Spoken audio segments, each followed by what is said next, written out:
कोणच येणार नाही. चालतंय ना? हा, पालक मीटिंगला कोण येणार नाही तुमचं. मग आता कसं करायचं?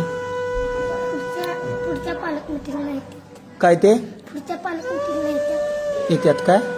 जरा पप्पाला काम लागलं रे, मम्मीला काम लागल्यामुळं येणार नाहीत रे पालक मीटिंगला.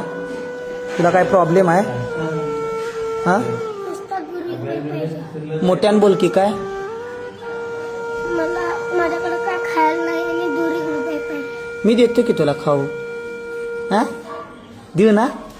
काय पाहिजे? आणि मला नुसतं बिस्किटचे बिस्किट पाहिजे. आणि काय पाहिजे? आणि काजू. चालतं. त्या पप्पा मम्मीला बोलवून घेऊ. हा, मी सांगितल्यावर लगेच येणार. सांगू काय? सांग. फोन करतो की लगेच. कामात असतील. कामात असतील होय की नाही?